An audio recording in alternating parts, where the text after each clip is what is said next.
कि हम ये मैच ना जीतें। So yet again brainless captaincy, brainless management, at the same time कोई थिंकिंग नहीं। अगर कोई टीम डिफीट को खींच सकती है जॉज ऑफ विक्ट्री से, वो पाकिस्तान टीम है और बन गई ऐसी रेपुटेशन। ये पहली दफा नहीं हुआ है कि फे ऑफ टेस्ट क्रिकेट में पाकिस्तान जो है उसके तितर बितर हो गई, पड़खचे उड़ गए। इतनी गंदी जलालत मैंने अपनी जिंदगी में नहीं देखी कि पाकिस्तान क्रिकेट इतनी गंदी क्रिकेट भी खेलता है। हिस्ट्री में ऐसा नहीं हुआ कि नंबर 9 का बैट्समैन डेब्यू पे आके इतने रन कर दिए। डेब्यू मैच है उसका पहला, और पहली दफा वो बैटिंग कर रहा है। वर्ल्ड रिकॉर्ड उसने ऐसा शानदार डेब्यू हुआ है उसका कि बंदा ड्रीम में सोचे।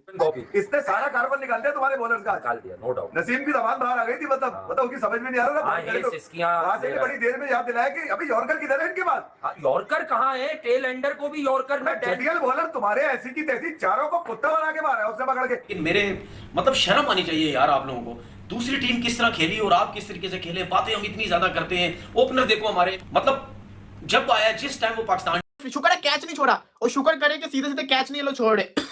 अभी स्लिप के अंदर कैच गया था, वो कामरान गुलाम ने पकड़ लिया, वरना ये ऐसे ही लॉलीपॉप कैच छोड़ देते होते हैं, इनकी आदत है। लेकिन शुक्र है कैच पकड़ा गया है। लेकिन मसला ये है कि वो जो बैटिंग हम तेज खेल के चला गया, जब बबुमा आउट हुआ मुझे था कि अब यहाँ पे पाकिस्तान अटैक करेगा, वो आया बैटिंग उसने ऐसे लपेटे घुमाए, 30 स्कोर वो कर गया स्पीडली। कभी बैटिंग फ्लॉप शो हो जाता है, कभी बॉलिंग जो है नाजुक मराइल पे खराब बॉलिंग हो जाती है। मुझे याद है ये 2018 में न्यूजीलैंड का एक टेस्ट मैच था, शारजा दुबई, ऐसी कंडीशंस थी। वहां पे 175 रन करने थे चौथे दिन में और 171 ऑल आउट हो गई पाकिस्तान की टीम और 4 रन से मैच जीत गई, जबकि पहली इनिंग्स में 90 रन की लीड भी ली हुई थी। शर्म से डूब मरने का मकाम है जिस तरह की क्रिकेट खेली है पाकिस्तान ने। हमने ये नहीं सोचा था कि इस तरह से क्लूलेस होगी। हारने जीतने का मसला नहीं है, ये पाकिस्तान की बी टीम है। You win some you lose some भाई। मतलब आप अंदाजा लगा लो, ये टीम पिछले 2 सालों से जलील हो रही है, ये टीम पिछले इतने महीनों से जलील हो रही है, लेकिन इस टीम को कोई पूछने वाला नहीं है। और मुकाबला ये अपना इंडिया से करते हैं, मतलब बजा दिया पकड़ के आज। सही मायनों में अगर किसी को बजाना कहते हैं। यार बड़ी तकलीफ हुई, लेकिन कॉर्बिन बॉश के बारे में सीरियस भी बताऊंगा। ये तो एक हमारा स्टाइल है कि कौन है ये कॉर्बिन बॉश, लेकिन ईमानदारी की बात है, जब इसने वनडे खेला था मैंने कहा यार ये बैट्समैन बड़ा सीधा है, बहुत करेक्ट क्रिकेट खेलता है। और यार कौन सा शॉट नहीं है, ऑन द ड्राइव जिसके पास है, कट जबरदस्त है। वो गॉर्डन ग्रेनिश वाला एक टांग उठा के पुल रोल करता है पूरे रिस्क को। ये एक कॉपी बुक मुझे प्लेयर नजर आ रहा है जो 3 और 4 नंबर पर बहुत बेहतरीन बैटिंग कर सकता है। वाइन मुल्डर सारी सही शॉर्ट पिच डिलीवरी कर दी है। देखो ये चीजें करने तब अच्छी लगती हैं जब आप 6-6 7-7 आउट करते हैं। आपने आके 82-84 रन खा लिए हैं, तो एक तो मुझे उसकी समझ नहीं आई कि वो किस माइंडसेट से खेल रहा है। उसका माइंडसेट यही है एक कि मैं T20 का प्लेयर बॉलर बनता जाऊं, PSL में खेलता जाऊं, PSL में कॉन्ट्रैक्ट मिलते जाएं, और बस पाकिस्तान के लिए आज ये 4था-5वां मैच है और ये हालत देख लें आप, ना पेस आ रही है, ना स्विंग है, ना कुछ है। I am really failing to understand कि what he wants to achieve, और क्या उसने ये फैसला कर लिया कि सिर्फ T20 खेलना है। सो अजीब और गरीब ये स्टोरी बन जाती है जैसे ही प्रेशर पड़ता है इस टीम पे। तो एक तो मुझे लगता है कि सीरियस प्रॉब्लम है, एक तरह से जो आपका एक बिलीफ सिस्टम है ना, वो कहीं ना कहीं ऑफ हो जाता है जैसे ही प्रेशर पड़ता है। बॉलर्स के ऊपर खासतौर पे जब प्रेशर पड़ता है तो खराब स्पेल करने शुरू कर देते हैं। बैट्समैन तो ऐसे ही है, टॉप ऑर्डर जो है वो टेक्निकल, उसमें इतनी कुव्वत ही नहीं है कि हल्की फुल्की भी साइडवेज की मौसीकी हो तो वहां पे ये फ्लॉप शो हो जाता है। क्या आप लोगों ने प्रेशर डाला? वहां से बड़ी देर में याद दिलाया कि अभी यॉर्कर किधर है इनके पास। यॉर्कर कहाँ है? टेल एंडर को भी यॉर्कर में टेडियल बॉलर तुम्हारे ऐसी की तैसी चारों को कुत्ता बना के मारा है उसने पकड़ के। यार बड़ी तकलीफ हुई, लेकिन अगर नंबर 9 वाला आके इनको इतने बुरे तरीके से कुट रहा है तो आपका क्या ख्याल है? उनके जो बाकी वाले वो छोड़ देंगे इनको? वो क्या इनकी जो हालत है अब है इस काबिल? अच्छा खासा माकरम से जान छुड़ा ली, करते कराते आउट हो गए। जैसे ही आए लंच के बाद ऊपर नीचे से विकेटें गिरी, ऐसा लगा कि यार चलो ठीक है 10-15-20 रन, वही जो हम कल बात कर रहे थे कि वो ऊपर नीचे हो जाए। करते कराते देख रहे हैं कि जी अभी 40 रन, दुआ प्लीज कम बैक हियर, 50 हो गए, ऊपर 60 हो गए, 70 हो गए, करते कराते 90 रन की लीड। यार थोड़ी सी कोई शर्म हया होती है। के शॉट्स खेले हैं ऐसी अथॉरिटी बड़े दिल के साथ। ये होमवर्क ही नहीं करके आए ना, इनको पता नहीं बॉश बुश कौन आ गया। वो डोमेस्टिक में उसकी 40 की एवरेज है, कम है 40 की उसकी एवरेज विद द बैट है, और बॉलिंग में वो हल्का था। डोमेस्टिक में उन्होंने डाला इसको इसलिए था कि कहीं ना कहीं थोड़ी बैटिंग करे, थोड़ी बॉलिंग करे। बॉलिंग में उससे 4 आउट करवा दिए और बैटिंग में उससे 82 रन खा लिए, और वो भी नॉट आउट। दुनिया में अगर किसी 81 रन नॉट आउट 93 गेंदों पे 15 चौके, कम है 15 चौके मारे यार। ये कोई बात है यार? ये कोई तरीकाकार है? 15 चौके नंबर 9 वाला आगे मार रहा है और एडविल चौके मार रहा है, और बाउंड्री पे सारे बंदे खड़े हुए फिर भी चौके पे चौके मार रहा है। ये हालत है जी इनकी। पूरे मैच का बेड़ा कर करके रख दिया, पूरे मैच का सत्यानाश करके रख दिया सत्यानाश करके। Yes, they destroyed their match, believe me they did. World class है ये। अबे डेन पेटरसन ज्यादा रन बना रहा है, उससे हाँ। पहले रबाडा आया, उसने ज्यादा बनाया। हर आदमी 4 रन से ज्यादा क्यों बना रहा है साउथ अफ्रीका का, ये समझ में नहीं आया। 4 किसने बना दिए? 4 तो किसी ने बनाया नहीं। 4 तो एक ही ने बनाया। किसी ने बनाया में 4 रन बनाए किसी ने इनिंग में। अरे आकिब भाई, एक आदमी हाँ। ऐसा था तुम्हारे पास जो खड़ा रहता था, हाँ, वो भले अब्दुल्ला रन करे ना शफीक। करे, हाँ। ठीक है, मगर टेस्ट में उसकी एक अपॉर्चुनिटी आई थी, आपने 211 किया, 213 पे आपने उनके 8 आउट कर दिए। वैसे आपने एडन मार्करम को भी आउट कर दिया हुआ था, मार्करम भी आउट हो गया हुआ था। उसके बावजूद ये वही बोश लड़का है जिसने ओडीआई के अंदर भी पहला इनको, बिल्कुल वही बोश है ना, ये वही बोश लड़का है जिसने विकेटें भी निकाली हैं। हमेशा पाकिस्तानी टीम ने कसम खाई हुई है कि जो नया खिलाड़ी आएगा उसको दुनिया का बेस्ट खिलाड़ी इन्होंने बनाना है, चाहे वो बॉलर हो चाहे वो बल्लेबाज हो। कल के बच्चे से इन्होंने इतनी मार खाई है, मैं आपको बयान नहीं कर सकता। 81 वो मार के नॉट आउट किया है वो उसने बुरा हाल करके रख दिया। कहां 213 के ऊपर 8 आउट, कहां 301 के पंचा के गेम रख दी। यहां पे भी खुशी हो रही थी कि पाकिस्तान इस मैच में जीत रहा है, पाकिस्तान की पोजीशन स्ट्रांग होगी, पाकिस्तान इस मैच में अब विक्ट्री हासिल कर सकता है। जो मैं चाहता था किसी तरीके से पाकिस्तान की जो टीम है किसी तरीके से 250 से पहले अफ्रीका को आउट कर ले, वो होता हुआ लग रहा था। आपने क्या किया, पकड़ के 90 रन की आपने लीड अपने ऊपर चढ़ा ली। 90 रन की कोई लीड कम नहीं होती, बहुत ज्यादा होती है 90 रन की लीड। ये आप जब टारगेट देंगे ना, उसमें से जब 90 माइनस होगा, फिर एहसास होगा कि आपने कितने ज्यादा फजूल के रन खा लिए। बोश ने जो बल्लेबाजी की है उसने उससे पहले वो बैटिंग भी ऐसी तेज खेल रहा था, बोश ने भी यही किया। उसको पता चल गया था कि भाई हमने तेज खेलना है। अभी साइम अयूब आया, उसने तेज खेला, वो आउट होके चला गया, बड़ा प्यारा वो बोल्ड हुआ। लेकिन कहने का मकसद ये है कि तेजी से रन करते तो हो गए, रुकने पे आए तो फिर आपको एडन मार्करम जैसी इनिंग्स खेलनी पड़नी है। हालांकि वो भी तेज खेला था स्टार्टिंग के अंदर। यार आप ये देखो कि आपने उनके ट्रिस्टन स्ट्रब, आपने उनके रियान रिकल्टन, टोनी डिडोजी, वो बावुमा, उसको आउट कर लिया, बैटिंगम को आपने आउट कर लिया, सबको आपने आउट किया और आपने एंड के ऊपर जाके बोश से मार खा ली। भाई ये हमारे साथ हमेशा से होता है कि पाकिस्तान गेम में पीछे ही है। पहले दिन से लेके आज दूसरे दिन के इख्तिताम तक, हर सेशन के इख्तिताम पे थोड़ा थोड़ा सा पीछे ही रहता है। और अभी ये बॉश ने जो इनिंग खेली है उसने काफी पीछे धकेला पाकिस्तान को।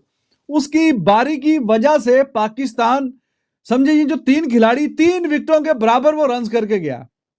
इस पिच पे आपसे मैंने पहले अर्ज किया है, पाकिस्तान की बैटिंग की जो ताकत है उसको मद्देनजर रखते हुए पाकिस्तान 225, 250 ये मैक्सिमम है जो मैं आपको बता रहा हूं। तो इनके पास अच्छा मौका था कि जब इन्होंने 212 पे 8 खिलाड़ी आउट कर लिए थे साउथ अफ्रीका के, तो 15, 20, 25 रन दे के बाकी के भी 2 आउट करते, जान छुड़ाते और किसी ना किसी तरीके से 200 के करीब का टोटल, 200 के पार का टोटल देते साउथ अफ्रीका को, फिर कुछ बात बनती।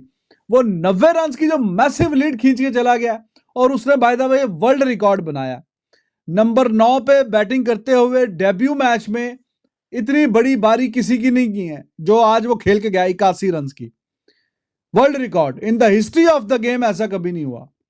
72 रन वो श्रीलंका वाले लड़के ने किए थे, नंबर 9 पे खेलने के लिए गया था अभी जब इंग्लैंड आया था इसी साल खेलने के लिए।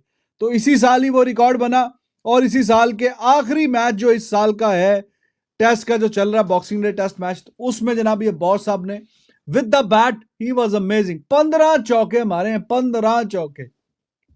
इसके बावजूद कि आधे जो चौके उसने मारे हैं, हमारे आधी से ज्यादा टीम जो है वो बाउंड्री पे खड़ी हुई थी, फिर भी उसने बीच में टेल के साथ खेलते हुए, वो खुद टेल एंडर ही है ना, जो 9वें नंबर पे बैटिंग करने के लिए आ रहा है, खुद भी वो टेल एंडर ही है।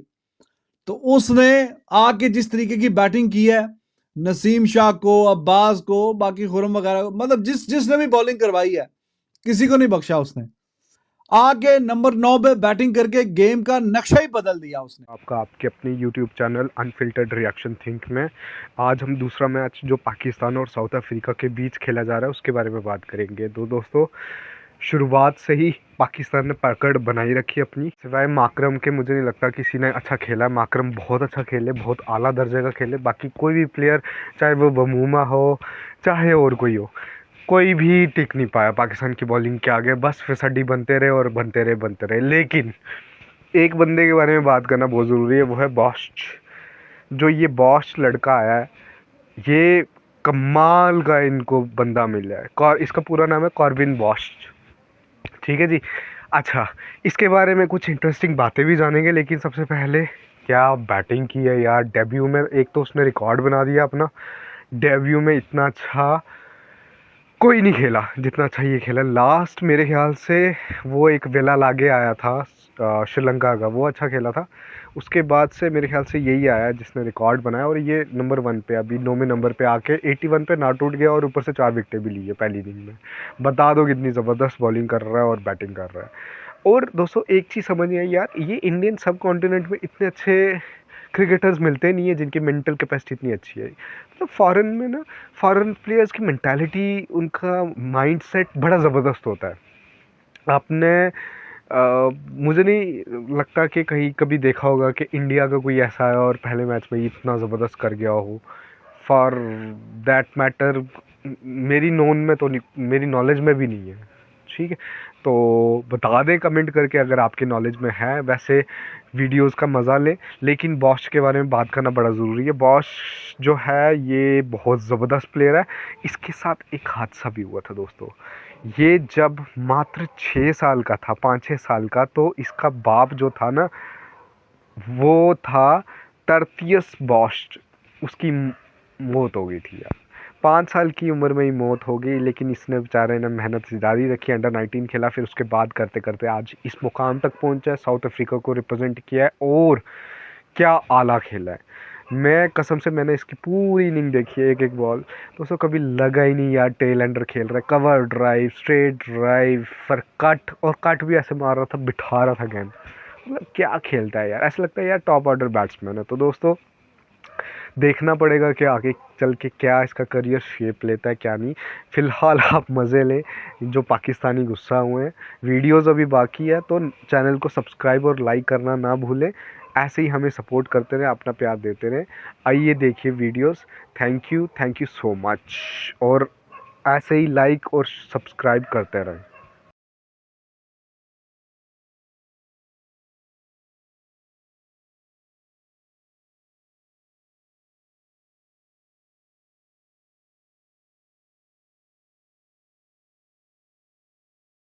ऑप्शन था, या वो जो उनका कप्तान घूमा था वो इसी तरह लेफ्ट किए जा रहा था, बहुत अच्छा लेफ्ट कर रहा था। अब अचानक उसकी लाइन इतनी अच्छी हो गई कि वो जो भी खेल रहा है उसको वो स्लिप में जा रहा है। उसने 3 कैच, मतलब विकेटें भी ले ली बिहाइंड द स्टंप, 2-3 स्लिपों में से गेंदें निकल गई, जो कि कैच तो हो सकती थी मगर मुश्किल था। तो इसकी अचानक लाइन बहुत अच्छी हो गई और अच्छी पेस से गेंद कर रहा है। तो ये एक उसका है, तो उसका मतलब है कि अभी भी पिच में जो आप कह रही हैं ना जूस वाली बात है, मौजूद है। देखें अब्बास ने बहुत अच्छी गेंदें की, विद इन द स्टंप्स किए, मगर उसके बाद ऐसी पेस नहीं है जैसे इनके पास है। खुर्रम ने भी की, मगर